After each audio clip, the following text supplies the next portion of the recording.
John Calvin on Psalm 78, verses 5 through 7.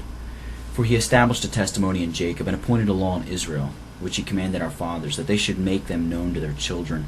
that the generation to come might know them, even the children which should be born, who should arise and declare them to their children, that they might set their hope in God, and not forget the works of God, but keep his commandments. He decreed statutes for Jacob, and established the law in Israel. As the reception or approbation of any doctrine by men would not be a sufficient reason for yielding a firm assent to its truth, the prophet proceeds further and represents God as the author of what he brings forward. He declares that the fathers were not led to instruct their children in these truths under the mere impulse of their own minds, but by the commandment of God. God not only acquired a right to the Jews as his people by his mighty power, but he also sealed up his grace that the knowledge of it might never be obliterated. And undoubtedly, it was then registered, as it were, in public records, when the covenant was ratified by the written law, in order to assure the posterity of Abraham that they had been separated from all other nations.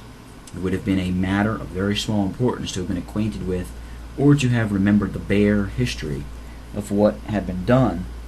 had their eyes not been at the same time directed to the free adoption and the fruit of it.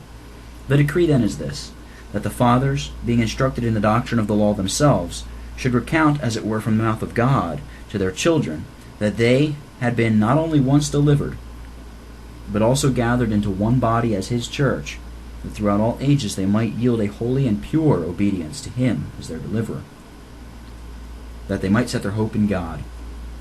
The fathers, when they find that on the one hand they are the means of providing for the salvation of their children, should, by such a precious result of their labors, be the more powerfully stirred up to instruct their children.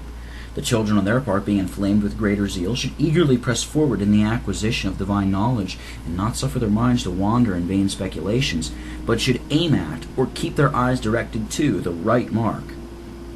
It is unhappy and wretched toil to be, quote, ever learning, and never able to come to the knowledge of the truth, unquote. 2 Timothy 3, verse 7.